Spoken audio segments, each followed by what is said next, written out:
내가 사랑하는 이에게 노래를 해주겠네. 그가 가꾸는 포도원을 노래하겠네. 내가 사랑하는 사람은 기름진 언덕에서 포도원을 가꾸고 있네. 땅을 일구고 돌을 골라내고 아주 좋은 포도나무를 심었네. 그 한가운데 망대를 세우고 거기에 포도주 짜는 것도 파놓고 좋은 포도가 맺기를 기다렸는데 열린 것이라고는 들포도뿐이었다네.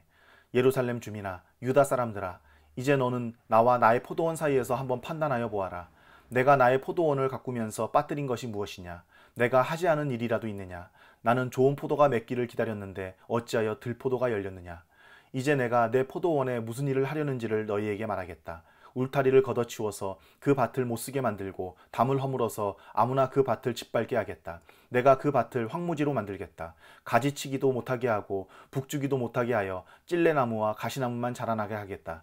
내가 또한 구름에게 명하여 그 위에 비를 내리지 못하게 하겠다. 이스라엘은 만군의 주님의 포도원이고 유다 백성은 주님께서 심으신 포도나무다. 주님께서는 그들이 선한 일 하기를 기대하셨는데 보이는 것은 사륙뿐이다. 주님께서는 그들이 옳은 일 하기를 기대하셨는데 들리는 것은 그들에게 희생된 사람들의 울부짖음뿐이다. 너희가 더 차지할 곳이 없을 때까지 집에 집을 더하고 밭에 밭을 늘려나가 땅 한가운데서 홀로 살려고 하였으니 너희에게 재앙이 닥친다. 만군의 주님께서 나의 귀에다 말씀하셨다. 많은 집들이 반드시 황폐해지고 아무리 크고 좋은 집들이라도 텅 빈 흉가가 되어서 사람 하나 거기에 살지 않을 것이다. 또한 열흘가리 포도원이 포도주 한 바트밖에 내지 못하며 한 호멜의 씨가 겨우 한 에바밖에 내지 못할 것이다. 아침에 일찍 일어나 독한 술을 찾는 사람과 밤이 늦도록 포도주에 얼이 빠져 있는 사람에게 재앙이 닥친다. 그들이 연회에는 수금과 검은고와 소구와 피리와 포도주를 갖추었어도 주님께서 하시는 일에는 관심이 없고 주님께서 손수 이루시는 일도 거들떠보지를 않는다. 그러므로 나의 백성은 지식이 없어서 포로가 될 것이요 귀족은 굶주리고 평민은 갈증으로 목이 탈 것이다. 그러므로 수월이 입맛을 크게 다시면서 그 입을 한없이 벌리니 그들의 영화와 법석거림과 떠드는 소리와 즐거워하는 소리가 다 그곳으로 빠져들어갈 것이다. 그래서 천한 사람도 굴욕을 당하고 귀한 사람도 비천해지며 눈을 치켜뜨고 한껏 거만을 부리던 자들도 기가 꺾일 것이다. 그러나 만군의 주님께서는 공평하셔서 높임을 받으시고 거룩하신 하나님은 의로우셔서 거룩하신 분으로 기림을 받을 것이다. 그때의 어린 양들이 그 폐허에서 마치 초장에서처럼 풀을 뜯을 것이며 낯선 사람들이 망한 부자들의 밭에서 그 산물을 먹을 것이다. 거짓으로 끈을 만들어 악을 잡아당기며 수레의 줄을 당기듯이 죄를 끌어당기는 자들에게 재앙이 닥친다. 기껏 한다는 말이 하나님더러 서두르시라고 하여라. 그분이 하고자 하시는 일을 빨리 하시라고 하여라. 그래야 우리가 볼 게 아니냐. 계획을 빨리 이루시라고 하여라. 이스라엘의 거룩하신 분께서 세우신 계획이 빨리 이루어져야 우리가 그것을 알 게 아니냐 하는구나. 악한 것을 선하다고 하고 선한 것을 악하다고 하는 자들, 어둠을 빛이라고 하고 빛을 어둠이라고 하며 쓴 것을 달다고 하고 단 것을 쓰다고 하는 자들에게 재앙이 닥친다. 스스로 지혜롭다 하며 스스로 슬기롭다 하는 그들에게 재앙이 닥친다. 포도주쯤은 말로 마시고 온갖 독한 술을 섞어 마시고도 끄떡도 하지 않는 자들에게 재앙이 닥친다.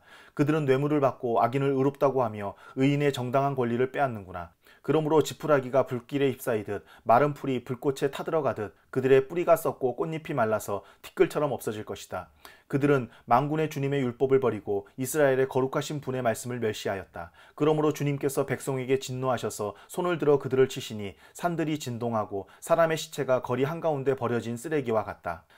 그래도 주님께서는 진노를 풀지 않으시고 심판을 계속하시려고 여전히 손을 들고 계신다. 주님께서 깃발을 올리셔서 먼 곳의 민족들을 부르시고 휘파람으로 그들을 땅끝에서부터 부르신다. 그들이 빠르게 달려오고 있다.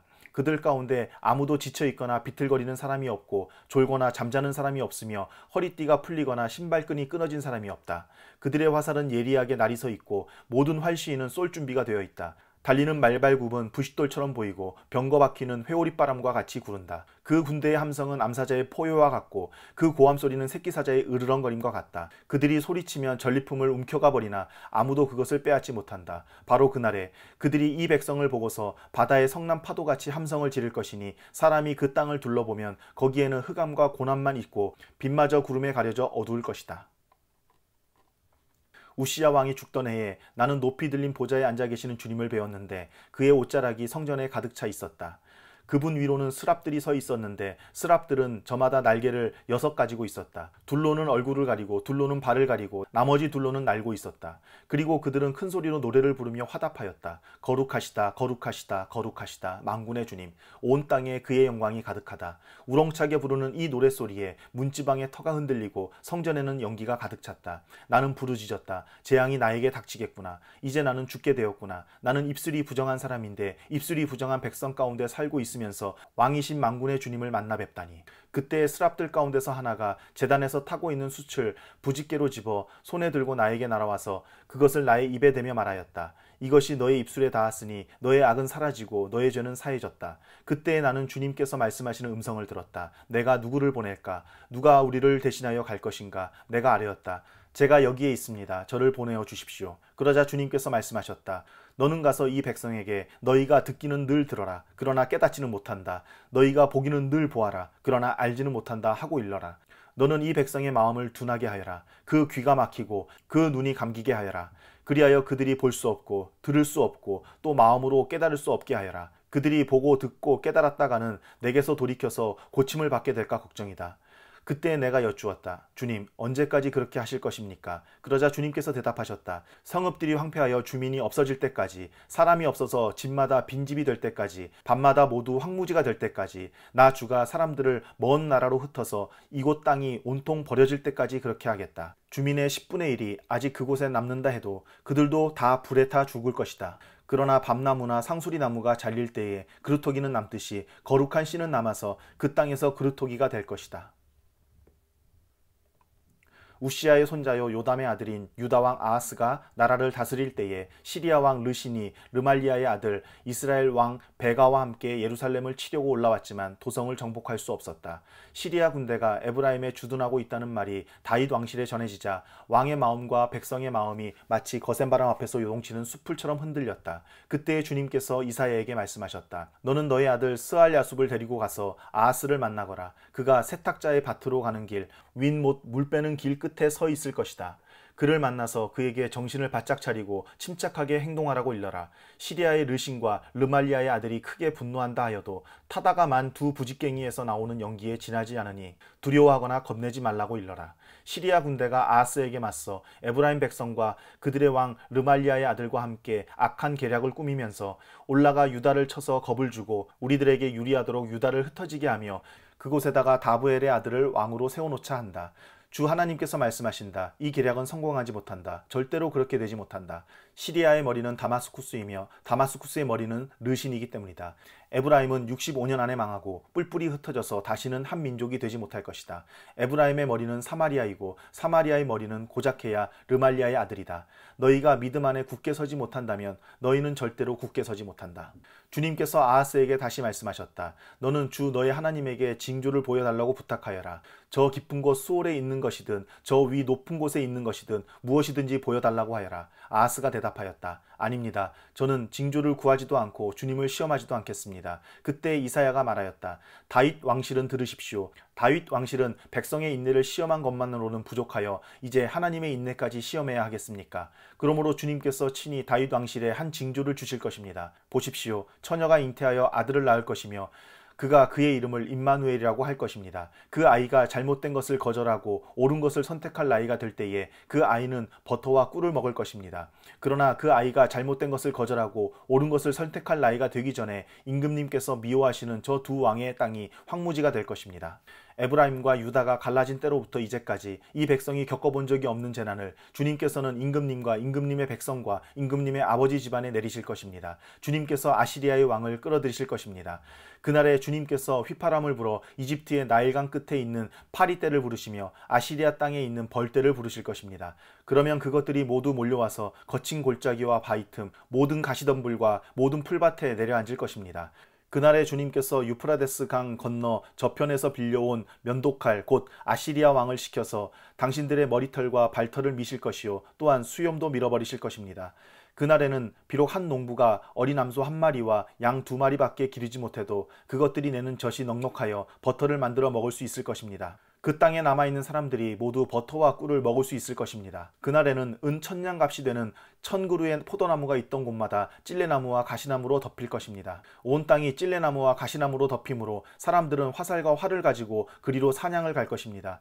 괭이로 일구던 모든 산에도 찔레나무와 가시나무가 덮이므로 당신은 두려워서 그리로 가지도 못할 것이며 다만 소나 노아 기르며 양이나 밟고 다니는 곳이 되고 말 것입니다. 주님께서 나에게 말씀하셨다. 너는 큰 서판을 가지고 와서 그 위에 두루 쓰는 글자로 마엘살랄 하스바스라고 써라. 내가 진실한 증인 우리야 제사장과 여베레기야의 아들 스가랴를 불러 증언하게 하겠다. 그런 다음에 나는 예언자인 나의 아내를 가까이 하였다. 그러자 그 예언자가 임신하여 아들을 낳았는데 그때 주님께서 나에게 이렇게 말씀하셨다. 그의 이름을 마엘살랄 하스바스라고 하여라. 이 아이가 아빠 엄마라고 부를 줄 알기도 전에 아시리아 왕이 다마스쿠스에서 빼앗은 재물과 사마리아에서 빼앗은 전리품을 가져갈 것이다. 주님께서 또 나에게 말씀하셨다. 이 백성이 고요히 흐르는 실로와 물은 싫어하고 르신과 르말리아의 아들을 좋아하니 나 주가 저 세차게 넘쳐 흐르는 유프라데스 강물 곧 아시리아 왕과 그의 모든 위력을 이 백성 위에 뒤덮이게 하겠다. 그때의 그 물이 온 셋강을 뒤덮고 뚝마다 넘쳐서 유다로 밀려들고 소용돌이 치면서 흘러 유다를 휩쓸고 유다의 목에까지 찰 것이다. 임마누엘, 하나님께서 우리와 함께 계신다. 하나님께서 날개를 펴셔서 이 땅을 보호하신다. 너희 민족들아 어디 전쟁의 함성을 질러보아라. 패망하고 말 것이다. 먼 나라에서 온 민족들아 귀를 기울여라. 싸울 준비를 하여라. 그러나 마침내 패망하고 말 것이다. 싸울 준비를 하여라. 그러나 마침내 패망하고 말 것이다. 전략을 세워라. 그러나 마침내 실패하고 말 것이다. 계획을 말해보아라. 마침내 이루지 못할 것이다. 하나님께서 우리와 함께 계시기 때문이다. 주님께서 그 힘센 손으로 나를 붙잡고 이 백성의 길을 따라가지 말라고 나에게 이렇게 경고의 말씀을 하셨다. 너희는 이 백성이 모의하는 음모에 가담하지 말아라. 그들이 두려워하는 것을 두려워하지 말며 무서워하지도 말아라. 너희는 만군의 주 그분만을 거룩하다고 하여라. 그분만이 너희가 두려워할 뿐이시고 그분만이 너희가 무서워할 뿐이시다. 그는 성소도 되시지만 이스라엘의 두 집안에서는 거치는 돌도 되시고 걸리는 바위도 되시며 예루살렘 주민에게는 함정과 올가미도 되신다. 많은 사람이 거기에 걸려서 넘어지고 다치며 덫에 걸리듯이 걸리고 사로잡힐 것이다. 나는 이 증언 문서를 밀봉하고 이 가르침을 봉인해서 나의 제자들이 읽지 못하게 하겠다. 주님께서 비록 야곱의 집에서 얼굴을 돌리셔도 나는 주님을 기다리겠다. 나는 주님을 의지하겠다. 내가 여기에 있고 주님께서 나에게 주신 이 아이들이 여기에 있다. 나와 아이들은 시온산에 계시는 만군의 주님께서 이스라엘에게 보여주시는 살아있는 징조와 예표다. 그런데도 사람들은 너희에게 말할 것이다. 속살거리며 중얼거리는 신접한 자와 무당에게 물어보아라. 어느 백성이든지 자기들의 신들에게 묻는 것은 당연하다. 산자의 문제에 교훈과 지시를 받으려면 죽은 자에게 물어보아야 한다. 이렇게 말하는 자들은 결코 동트는 것을 못 볼 것이다. 그들은 괴로움과 굶주림으로 이 땅을 헤맬 것이다. 굶주리고 분노한 나머지 위를 쳐다보며 왕과 신들을 저주할 것이다. 그런 다음에 땅을 내려다보겠지만 보이는 것은 다만 고통과 흑암, 무서운 절망뿐일 것이니 마침내 그들은 짙은 흑암 속에 떨어져서 빠져나오지 못할 것이다.